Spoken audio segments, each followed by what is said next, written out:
Morning, all. Looks like we're back, finishing off episode 3 Married Man Sex Life Primer.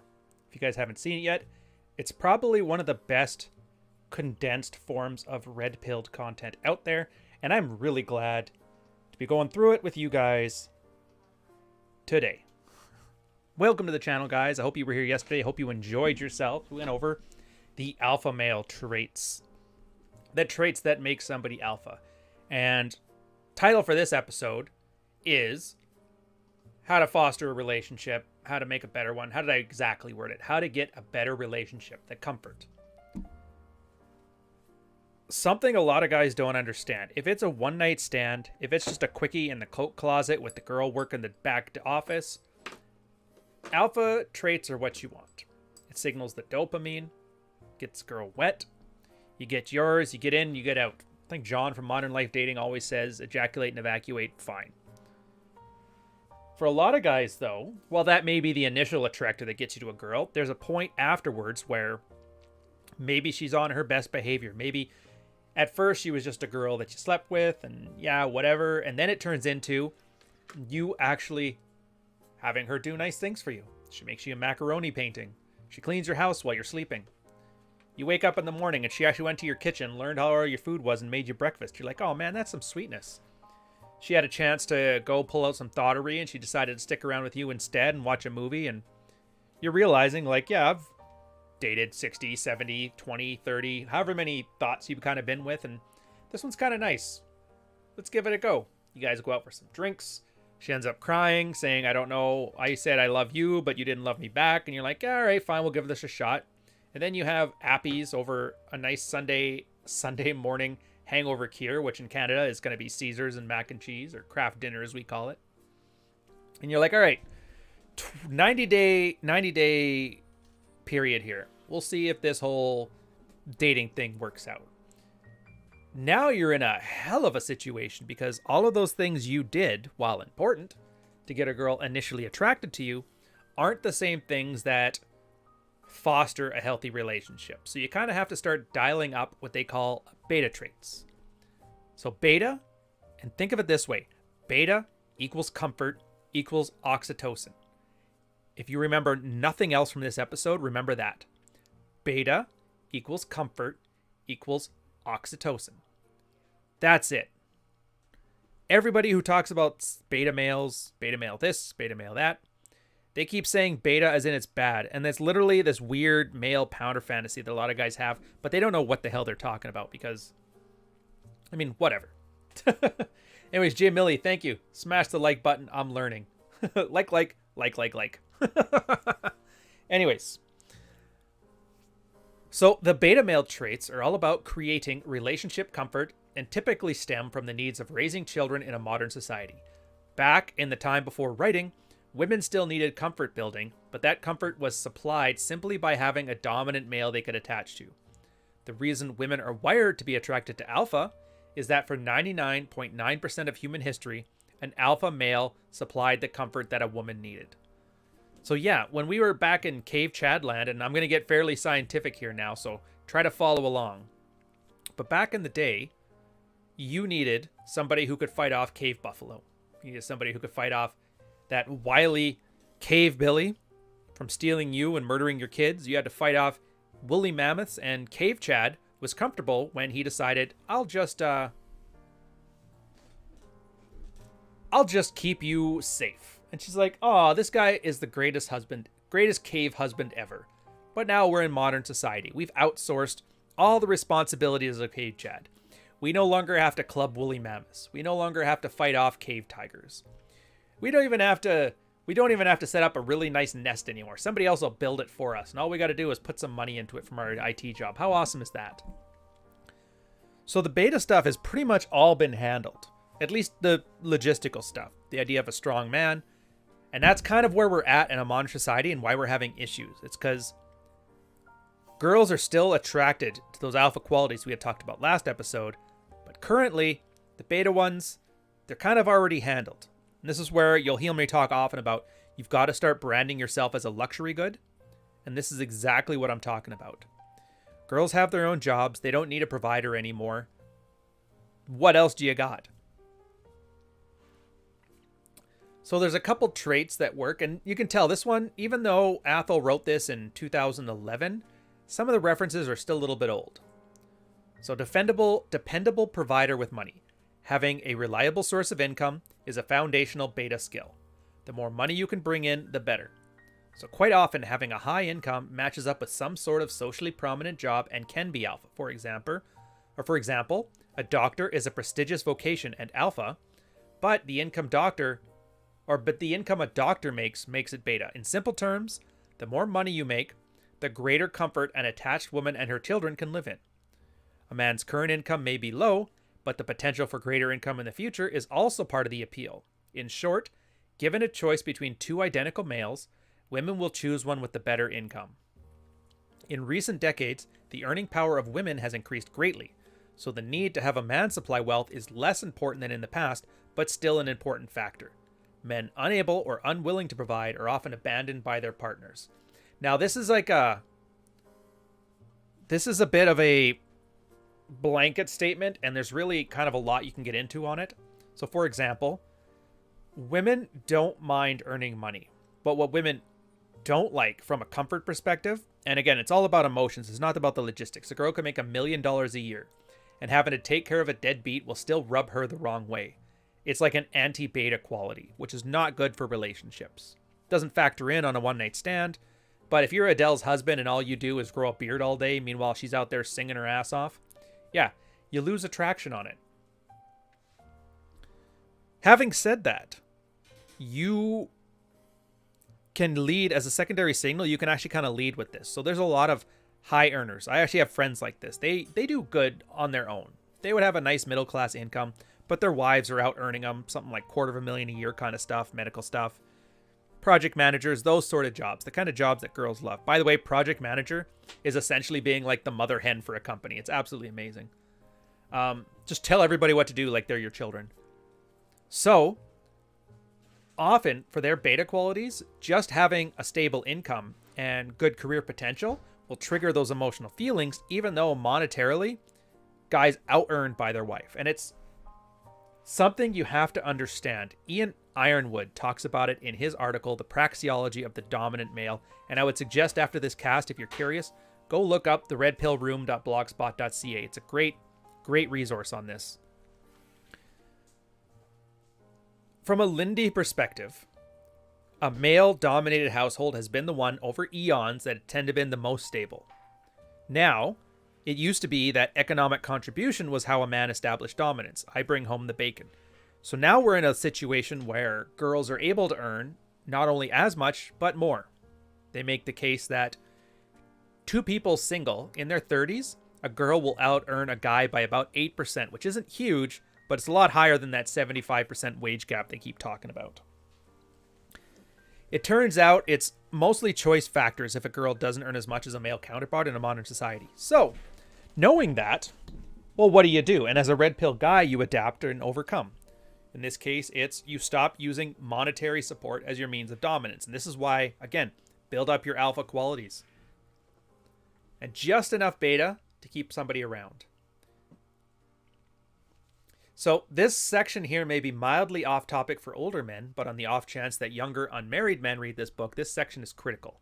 One of the ways you can seriously damage your overall earning power and career arc is by being stupid in your education.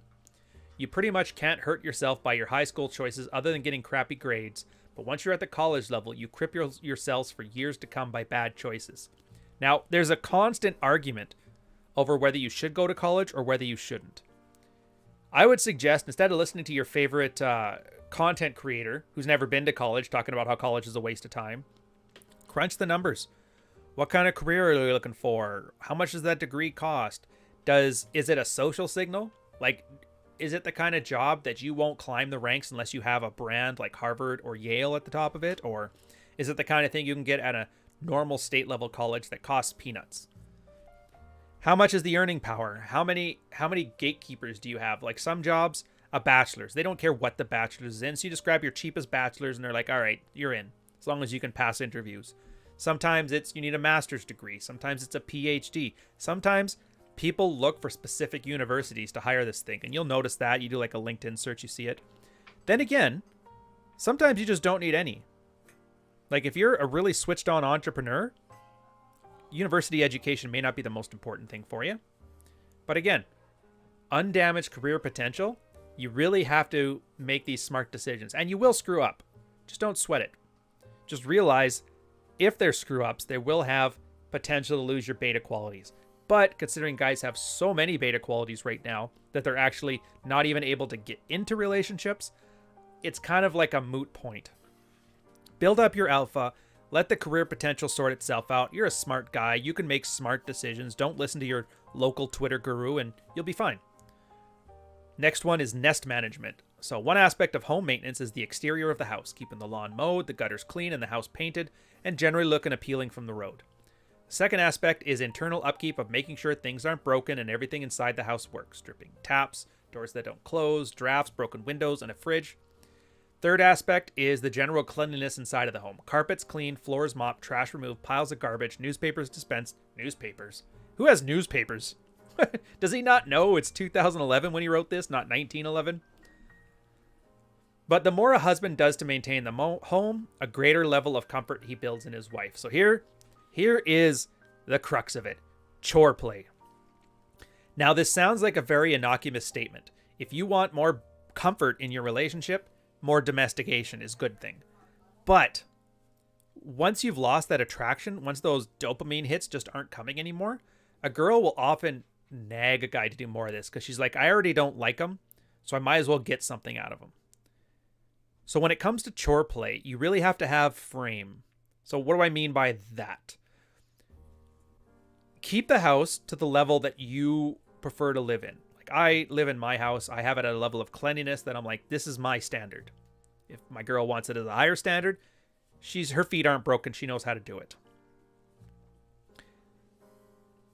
If she wants something very specific, and most guys will have this, where girls have, it's almost like an arbitrary list of cleanliness that they like. It's not a standard way you would think of cleaning. And I've been in the military, so I've scrubbed thousands of toilets over my tenure. So I'm like aware how to have things clean and sanitary and pass an inspection. But they'll have their own kind of like little dances, something that makes no sense, but in her heart of hearts, she feels it. It's like a ritual for her, not so much that. And now if you start indulging those things, you're essentially buying into the girl's frame. So a lot of this nest management stuff, you have to realize is just a test of frame as well as a potential for beta attributes. So you really have to be switched on and use your head on this stuff. Now you can default to only the girl cleans, I don't touch it.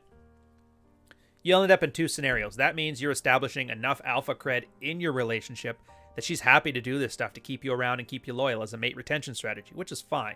The alternative, some guys got some slovenly wives.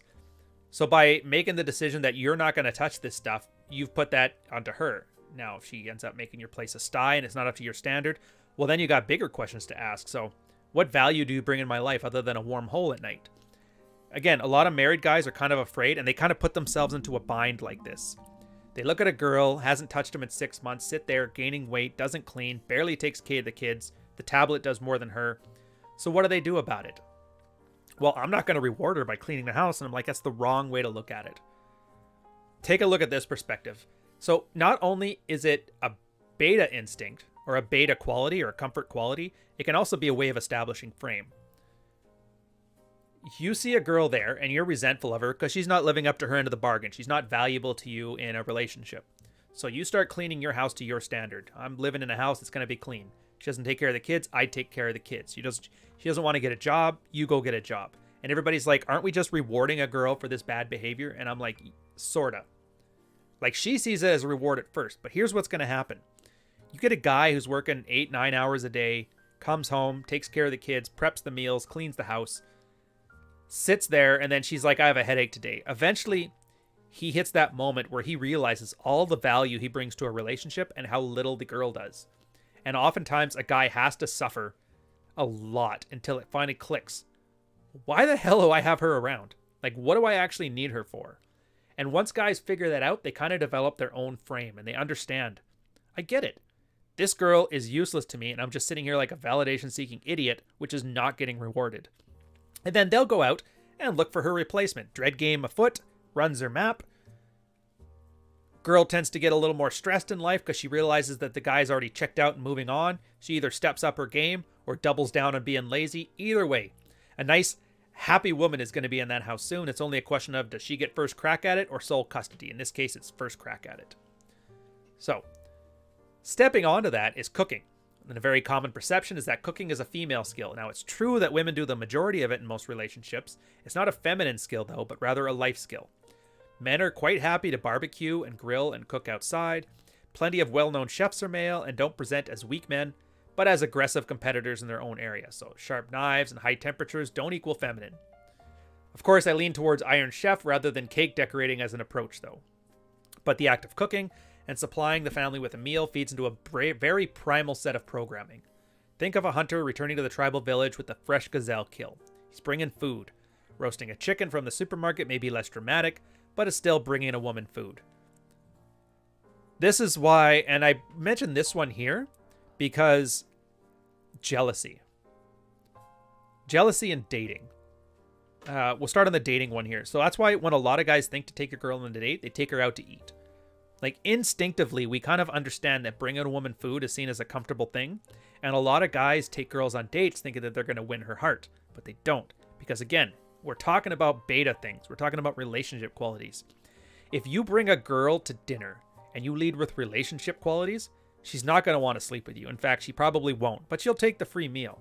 So again, as a strategy, it's very bad for guys to be leading with these beta qualities. And this is why I always say a date is a reward for good behavior. It's not an interview for sex. If your girl has been good and done so many wonderful things for you and your balls are empty and your stomach is full, then yeah, taking her out to dinner, taking her on a date is a wonderful thing. But again, it has to be a reward. It's comfort that you deliver in return for whatever value you require. And let's face it, sex is kind of like the primary one in a relationship. Everything else is secondary to it. So onto the jealousy thing, likewise, most women express jealousy directly to another wife if her husband cooks well. It's of course extremely inappropriate for a female friend of your wife to say, "I'd really like to have sex with your husband," but it's usually perfectly fine to say, "I'm so jealous of your husband's cooking. I wish my husband cooked." Then, of course, it's also done in the presence of her husband as well, and it amounts to an enormous pre-selection effect as she openly announces her interest in her chef husband and snubs her own. Be aware too, we talked about it as a beta trait, but girls, again, they love to compete with each other, and they handle jealousy differently. So some girl being attracted to your beta qualities can actually be an element to your dread game. Something to think about. It's kind of a weird game to play, but whatever. You're just being a top tier man. You do what top tier men do. You handle your business. Not my fault if every wife in the neighborhood really enjoys that time and would love to have an intimate dinner with me. I'm just a casual guy. So anyways, honey, how's that headache looking? You know what I mean? The next part, fidelity, integrity, and trust. This one's going to be a little more, how to word this? I guess controversial, but we'll go through it anyway. So the more likely you are to leave a relationship, the less comfortable your wife is. Whether that's leaving threatened by your death from a dangerous profession, being jailed for illegal activities, abandoning her for another woman, or simply just going crazy and vanishing, it really doesn't matter. What you are doing is threatening the removal of the supply of her comfort. There is also a risk for the wife that if her husband gains a woman on the side, then her husband's resources will begin to be split. That would mean less time for the husband to spend fathering her kids and maintaining the house. If he fathers a child with the other woman, even if the relationship fails with the mistress, the husband could be forced to pay child support for zero benefit and serious cost to the wife. It's kind of like the Arnie situation here. He pulled away too much comfort and he ended up losing his marriage over it. So there's always a risk for disease, in extramarital affairs, and other women may turn crazy and seek to harm the wife at some point as well. I doubt that stuff happens, but I mean, girls are always paranoid about danger, so it's what they do. But creating a pattern of fidelity will increase a woman's comfort in the relationship. Once the trust is broken, it's often like Humpty Dumpty and difficult to put back together again. A simple act of cheating can effectively end a marriage. Now, here's the controversial part. There is cheating from an alpha frame and there's cheating from a beta frame. And this is very important to understand. Notice though, you sleeping with another girl isn't what causes the destruction of trust or integrity or fidelity. It's all the other stuff. So From an alpha perspective, it's just, your man, they always say men are dogs, you do what you do, whatever.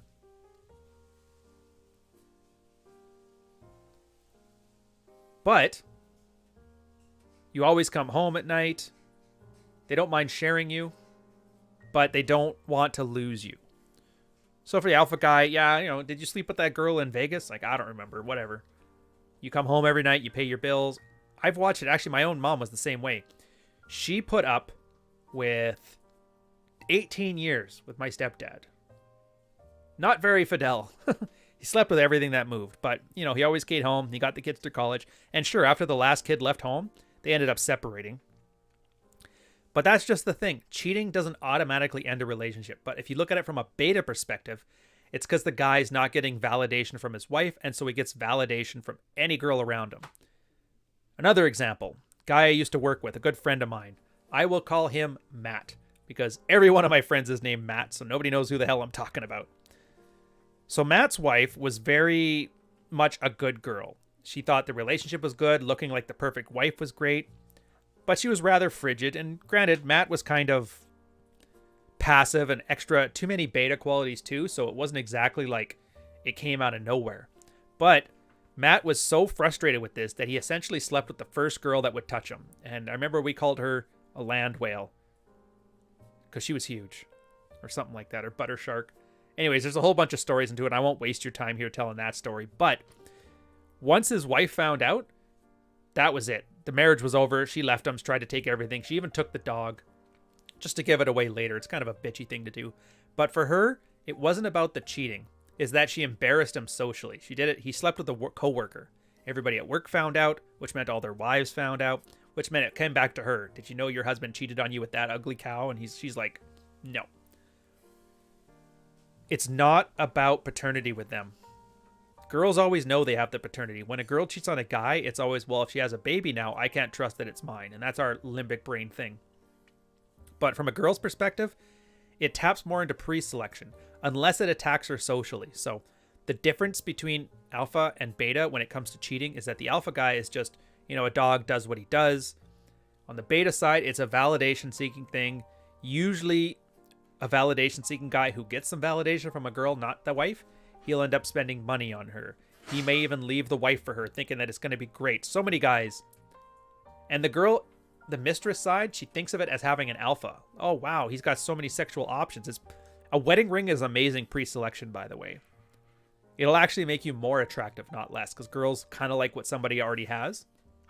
But then he leaves his wife for the girl, and then he goes back to his same old habits, ends up losing that one as well. But it's just something to think about. It's not the cheating, but it's the dishonesty. It's losing the beta traits that you had, but not having any alpha traits to supplant it. So again, I don't suggest it as a strategy, but just be aware. If you don't have frame, if you're validation seeking, if you're a typical nice guy, any cheating you do is going to destroy your marriage. Having said that, if you're the kind of alpha guy who a girl is like terrified of losing and is willing to put up with it, you're probably not listening to this podcast. So that's why I don't really touch the topic. Next beta trait, showing appreciation. It's foolish, however, to shower appreciation and gifts on a wife for not acting appropriately towards you, as this simply rewards her bad behavior. If you have a 2-year-old having a temper tantrum, getting candy, and you give them candy to shut up, you're going to get more tantrums to get more candy. Likewise, if your wife frequently declines sex and you pander to her constantly trying to get sex, then you're establishing that her giving you no sex results in rewarding her. You are, in effect, training her to continue to deny you sex in the future. Now, showing appreciation, again, this is probably the most important paragraph out of that. Reward good behavior, don't reward bad behavior. And I cannot stress this enough, because every guy will repeat this back to me. I get it. Reward good behavior, don't reward bad behavior. And then you get them to describe a situation, and they've completely missed the parts where they rewarded bad behavior with good behavior. So I am saying this here now as a very simple thing, but really, really make efforts to map this to how you're acting and what you're doing. You already know the things that attract a woman to you. You know the alpha qualities, you know the beta qualities, you know the comfort, you know the dopamine. Understand, if you're giving one of those or the other in response to bad behavior from her side, you're literally training her to be worse. And when you finally start turning this ship around, You start running your game, you start becoming more attractive, it gets worse before it gets better. I'll give you an example of this one. My dog, Hitchens, he can jump up and reach anything on the first 4-5 inches of the counter. We left a loaf of bread once too close to the counter. He jumps up, swipes it down, eats a loaf of bread, throws up everywhere. Awesome.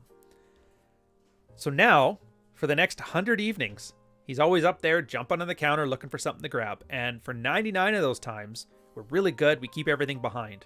But that one time we screw up and leave a hamburger too close or something, he'll swipe it down and eat it.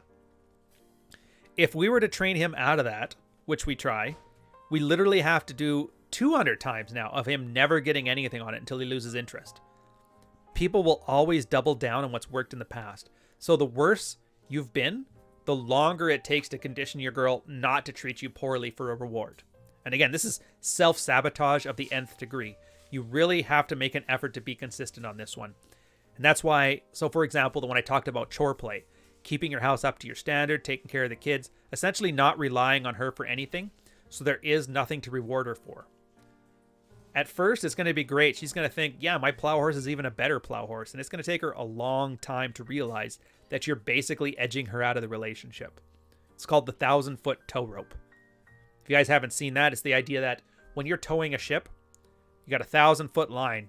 It takes you a while to spool all that out. It takes 6 months for a girl to notice you're getting in shape, being more flirtatious, cleaning up your house, basically acting as if she died and she's not in the house anymore, until they start trying to act right themselves. So it's something to keep in mind. Next one, sexual technique. If you guys remember episode 1.2, I think it was, I actually mentioned giving a girl orgasms is a beta quality. Alpha guys just caveman. They just dump and bounce. They don't care. But research shows that women are more orgasmic with attractive men, but being willing and competent to bring a woman to orgasm is a test of reproductive fitness in sorts of itself.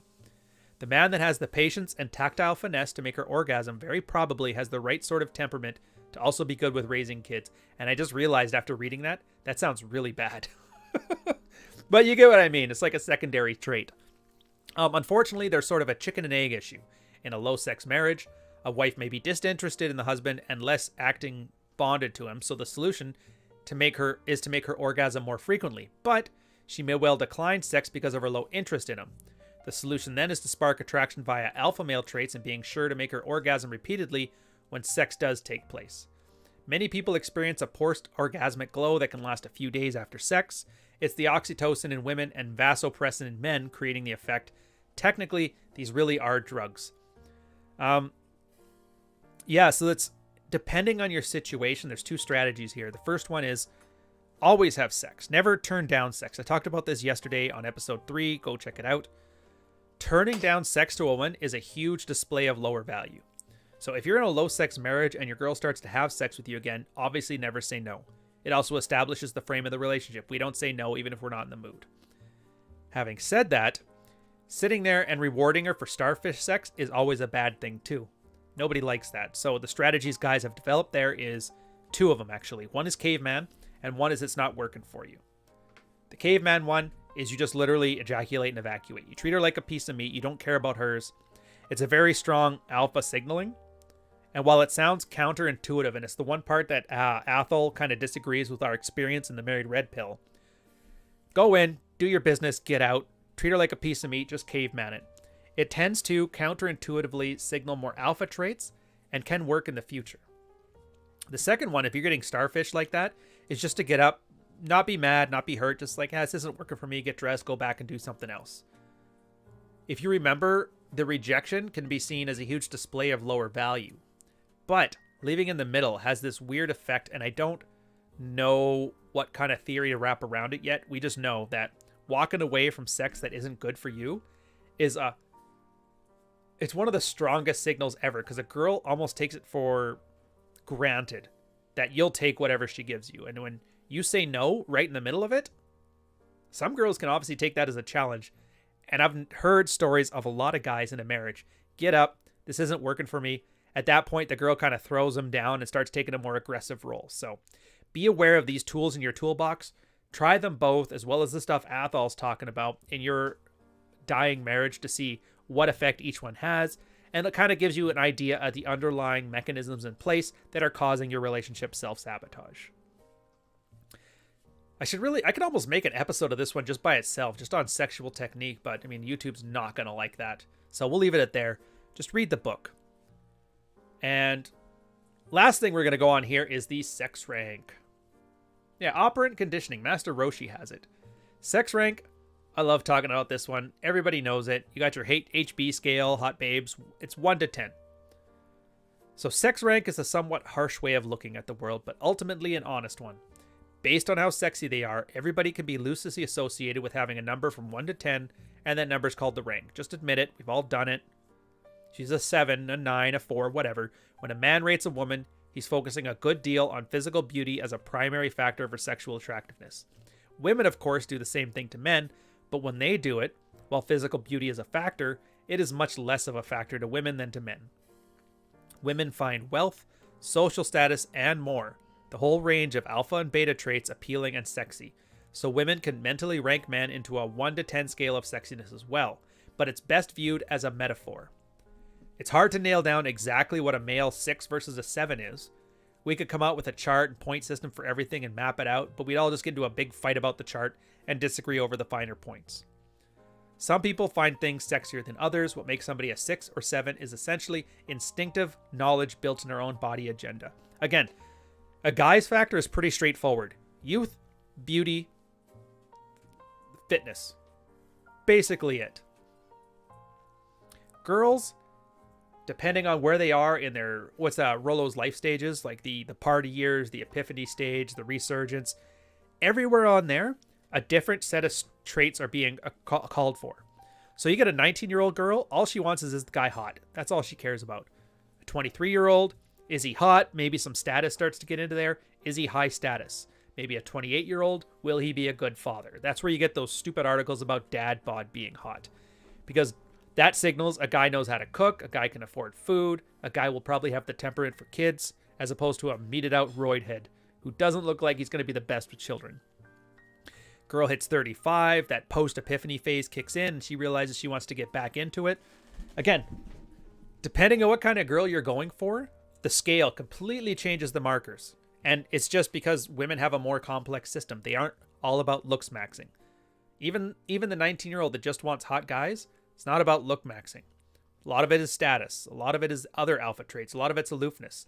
You can be an ugly bastard, but if you're the local drug dealer, chances are you're going to get a lot from other girls. Now, I'm not saying to be a drug dealer, I would say drugs are bad. You probably shouldn't. And nobody wants to be that alpha male that ends up in prison, eating it in the cornhole. Just saying. But just be aware that physical attractiveness isn't the primary factor for women. And for a looks max type guy, if you're one of those, just ignore it. So I find, and it's a big problem that most guys have when they are running their map, is they'll always come in and say what their sexual market value is, as if that matters. They say, my wife is a 5 and I'm a 7, so I don't get this. And I'm like, how come you were a 5? And they'll mention a bunch of beta traits. I'm like, that was great when your wife was 28. But now she's 35 and looking at the pool boy funny. To her, that's like a 3. Measuring your own SMV is futile. It's completely useless. The best you can hope for is what caliber of girls can you get. And this is a lot of why that I only do 9s and 10s things is so there. It's because guys, and this is the one thing I'll say that's good about the I only do 9s and 10s. They understand the sex ranking, and that for a guy, if you've slept with a 7, then you're an 8. If you slept with an 8, then you're a 9. You get what I'm saying here? So they understand that, but instead of actually objectively using it to increase the success in their sex lives and their relationships and their marriages and whatever, they're using it as a flex on other guys. So we instinctively kind of understand that we don't decide what our sexual market value is. The girls we're interested in do. If you're a 50-year-old father of 5 with a big beer gut and you're hot for 22-year-olds and they say you're a 2 or a 1, well then yeah, you're not hot. Even if every 40-year-old that just wants some nookie on the side from her husband and knows you can be discreet thinks you're a 10 out of 10. Just be aware.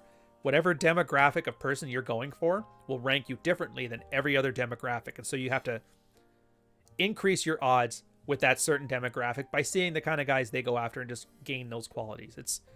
It's really a controversial yet uncontroversial thing to say at the same time. A lot of guys too, they'll find if they have a preponderance of beta male qualities to them, that they are cleaning up in the 28 to 32-year-old market. In fact, most of the guys who get like the where have all the good men gone stuff are the guys that have learned to adopt that beta male epiphany phase game for their own short-term sexual strategies. And a lot of girls end up feeling jilted over that.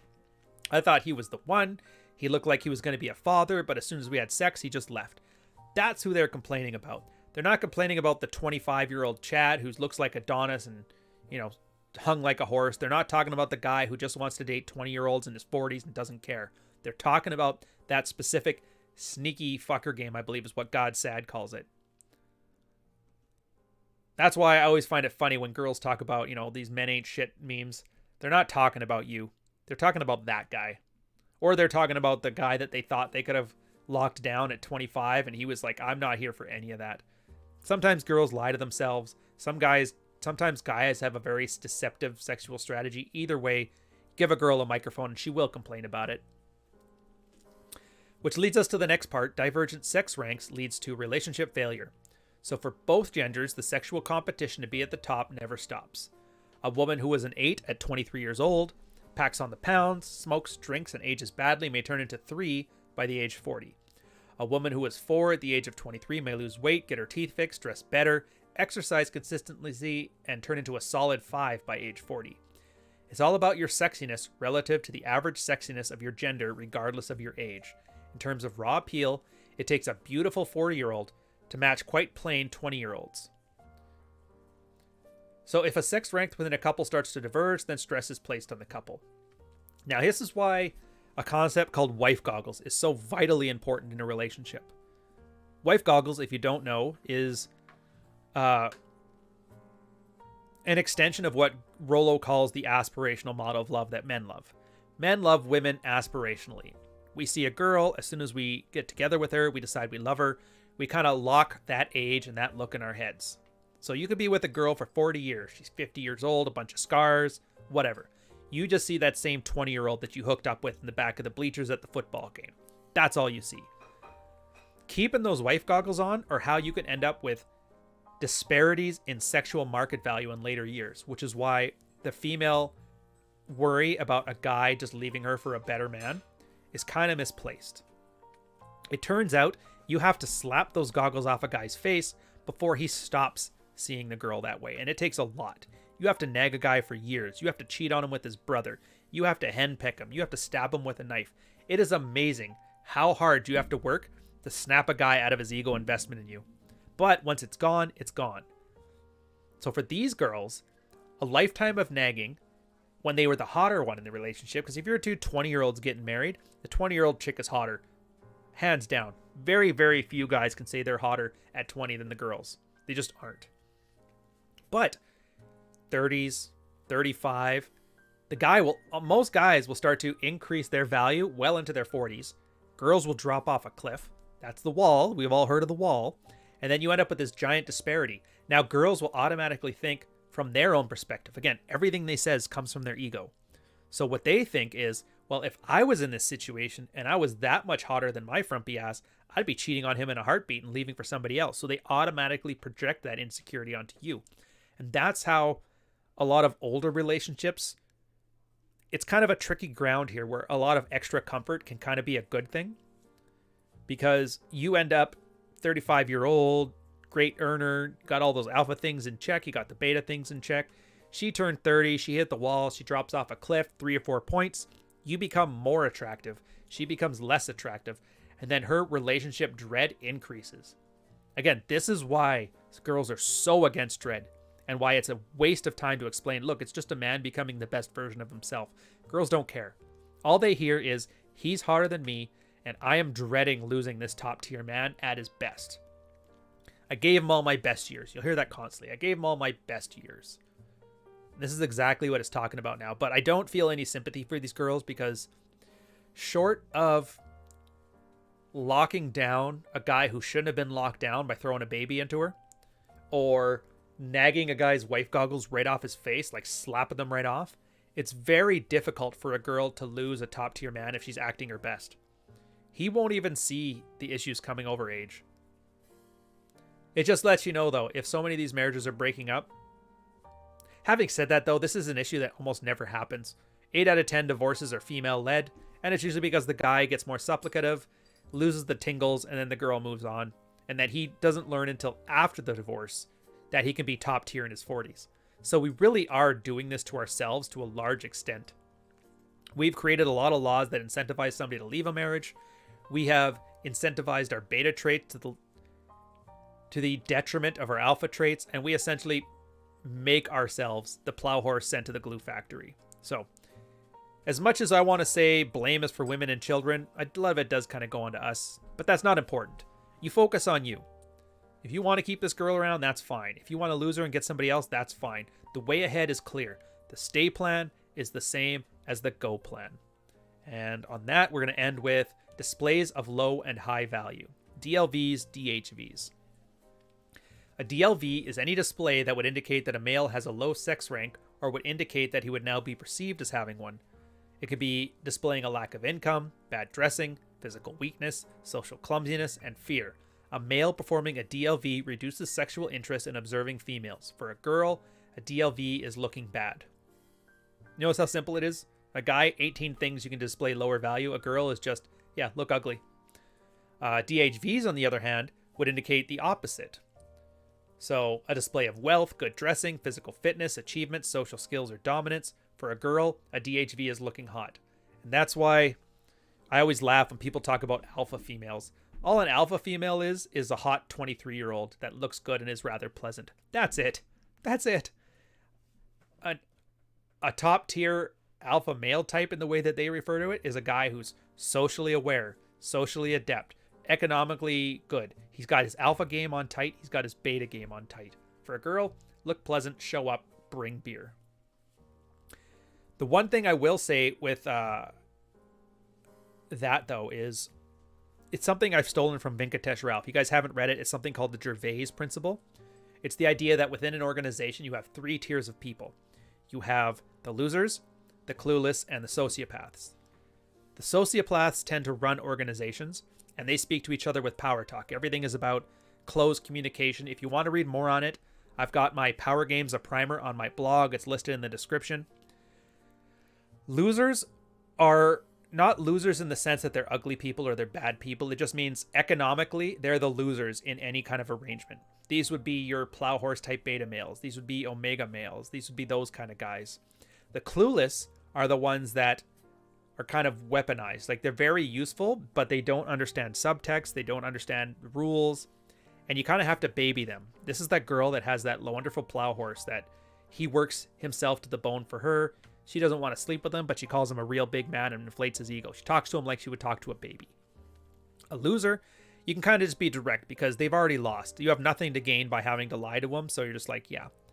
And this is the problem that comes, and I want to mention this for all you guys online who love to crap on women doing dumb thottery.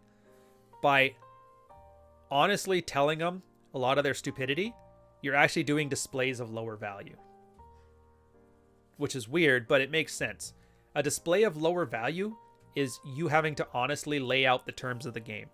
It's because you don't know how to win the game, so the idea is by exposing the thing for everybody that they already know, you think it's somehow going to change things in your favor, or it's just flipping over the chessboard. Now, I'm not saying it to the girl that you're shitting on, but other girls pay attention, and when you give these displays of lower value, it really does hurt you in the sexual marketplace. Now, online is whatever. People will never meet you. People will never sleep with you. You're never going to sleep with a girl you met on Twitter, basically. But if you carry this attitude over into the real world, let's say you're at a party, girls are flirting around, one just slept with this guy, now wants to sleep with this guy, you bring up hypergamy and quote Rollo's book at the dinner party, you're not getting invited back. So when it comes to the rules of the sexual marketplace, don't be a loser, don't be clueless. You've read Red Pilled stuff, you've read Rational Male, you've followed this, you get to be one of the sociopaths now.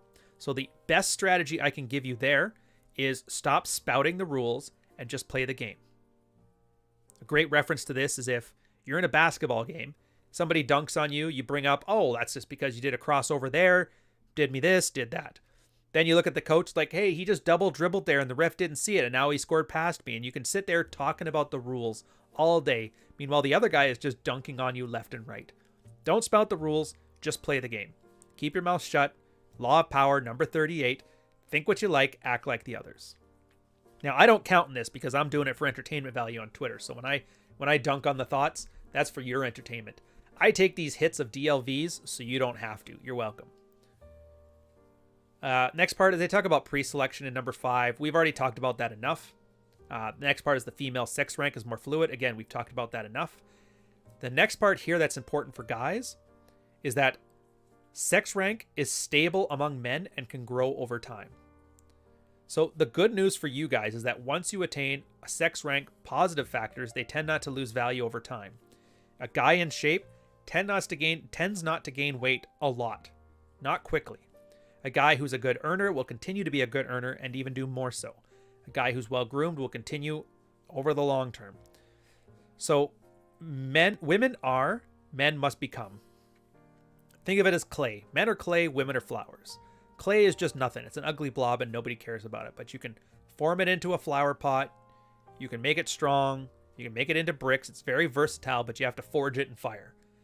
Put that flower into the flower pot. It's got a shelf life on it. That rank will die off. That flower is beautiful, way more beautiful than any clay pot ever, but it's going to die over time.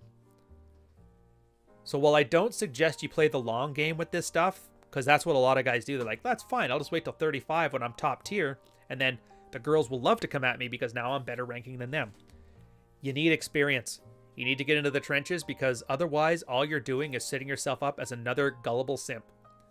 That some 30-year-old is going to use 20 years of game experience she's learned in order to hook you in and then completely beta-ize you in order to get what she wants. So yeah, don't be afraid to lose out in the marketplace for a long time because that experience you get finding girls from the streets, kicking girls back to the streets, that's going to come in super handy when you've got a good income, top tier man, nice house, because you're going to spot what kind of thoughterry girls can pull and you can automatically filter against those negative behaviors in your own life. But like I said, the only way you get there is with experience. And you'll get a couple notches on the way, so it's win-win. The next part here, and I always love this section, and I think, yeah, we've got a little bit more to go on. We're going a little bit over time, but that's fine. So women's sexual activity can increase or decrease based on their attraction to a male. So the same woman with a low sex drive with her low sex rank husband may suddenly discover that her sex drive just increased somehow if Brad Pitt asked to screw her. Girls become more sexual when you're more worthy of a girl being sexual. And this is everything. Pre-selection, building your value. If you're in a dead or dying relationship and you latch onto that dead bedroom idea of a girl just has a low libido, well then that's just a tacit admission that you can't encourage sexual receptiveness in a girl because their sex drive is largely receptive. A girl can't automatically put herself in the mood the way the guy can. So every time you run into a girl that has no sex drive, you really need to look in the mirror and think, what is it about me that's not made to be sexual? Again, this is why catch and release is such a strong strategy for guys. Be aware in a relationship that if you can't attract other girls, then it's more than likely that you can't attract this one either. I'm not saying to sleep with every girl down the block, but just being in a place where you have, I guess, soft plates. Not actually sleeping with them, but they would pick up the phone in a heartbeat kind of thing. That's the ideal goal. And then you know you have objective, observable proof that, yes, I am still hot, I am still attractive, my alpha game is on point. So when you get to the point that a girl maybe just loses interest in sex, you know it's not about you. And then you can take proper action. Some cases it's just fine. You do the mistress thing. I'll be discreet, not embarrass you publicly. You won't be giving her any money. And you just kind of have that understanding that I'm going to go do what I do. And you're going to sit here and be valuable to me in other ways. And if she doesn't, you ditch her. That's one way to go about it. Works for the French anyway. He talks a bit here about orbiters. Do I really need to go over what an orbiter is at this point? Girls who can attract more orbiters are seen as more attractive. That's why, but it's only to other girls. They see it as like a sexual threat that way if you have a lot of orbiters. Guys, it doesn't attract us. So it's the girls' version of being a beta. Yeah, it's very comfortable competing amongst other women, but as a guy, you actually see it as a turn off.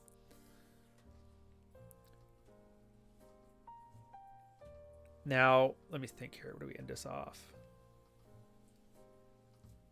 There we go. So we're going to end off on here. There's a couple other parts in here. I would suggest you read them. I'm not going to go over them because they're really, I don't know, they're kind of in depth, but there's not really big points to take from. So, for example, an individualized sex rank via biology.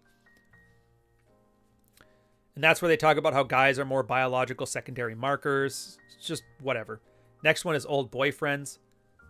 This is something, and I'm not sure why he put it here, but just be aware if it's an ex, it's somebody she had an emotional connection with before, with the dopamine, at least, with the oxytocin, probably. That is considered a sexual threat because feelings used to be there, so feelings may be there again. So if an orbiter is an old boyfriend or somebody she used to sleep with, a huge display of lower value from a female perspective because that removes her longevity for you. An unbalanced sex ratio, again, he goes on it again where if there's more women than more men in a place or more men than more women, it'll make the one that's fewer more attractive. This is why on ship we had something called Navy Hot. 10-to-1 ratio of men to women. So you can get a frumpy 4 and she would act like an 8 on board because there just is no competition. She's the hottest of the chubbers. It's just the way it is. Same thing as if you live in like a mining town, like if you're at Fort McMurray and you're working the oil rigs there, it's like 10-to-1 male to female ratio. Guys don't really look very attractive comparatively, and even like the frumpiest girls look way better. So in places where there's far too men and too few women, the advantage is reversed. I have an Alaskan friend that says all a girl needs in Alaska to pull men is all her teeth. Alaskan boyfriends don't get dumped, they just lose their turn. So a good thing for strategy too is go where the odds in your favor. If your economic beta traits are involving you living in a giant sausage factory city, just be aware that you're trading your beta provisioning for a lack of alpha traits and a lack of sexual success, and it may be worth taking a financial hit to go somewhere where the ratio is more in your favor. He ends off with marriage does not end sex rank issues. And that's the thing. Most guys think once you're married, it's all done. Don't have to do anymore. God said we got to do it for life, so we're going to do it for life. It's not true. Marriage is a social construct, and the game is always afoot. Even though you think you're out of the game, you're not out of the game. She's always on the lookout. There is no law against infidelity. There's no law against divorce. There's no fault in divorce. Basically, it's almost like a fake form of commitment. It's only good insofar as both people agree to it. So in reality, marriage is no different than just a relationship. Anybody can leave at any time, and oftentimes, financially, girls can be incentivized to if they're not feeling the good feelings anymore. The point is, you kind of have to, instead of treating girlfriends like wives that most guys are doing, treating a first date as if now they're the wife of 30 years, you actually have to start treating wives more like girlfriends. She's replaceable. And that gets into the next part here, understanding sex rank as leverage. Once the dynamics are understood, the essential point is that being the hottest member of the couple is the one that holds the balance of power and sets the tone. We can actively use that as a tool to gain the things that we want from a relationship.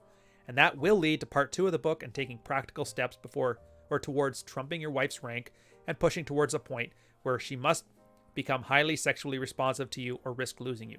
Again, this is all limbic brain. These aren't manipulative stories. This is just how people are wired.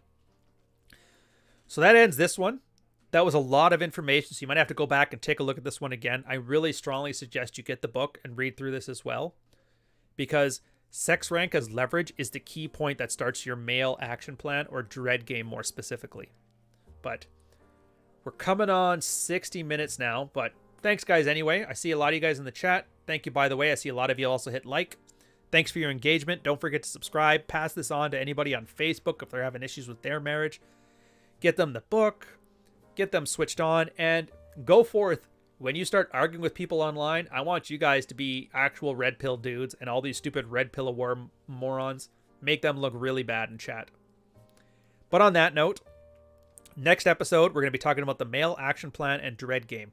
Get a nice starting primer on there, and it'll be good. We'll go over the differences of how it evolved over time, how it's worked in the trenches in the married red pill versus how it worked with Athol Kay when he let his wife become part of the process. It's a very interesting topic anyway. But on that note, I will catch you guys later. Yeah. I heard a rumor, by the way. There's a few guys that actually stopped watching the show because they hate this piano tune in the background. And I'm like, screw it. I want to keep this stuff kind of casual and kind of calm, and I like it in the background. So that's what we're doing. Yeah, I only wish I had more time on this one, but I don't want to do a 3-hour video for you guys. But I'll catch you later. Sexy.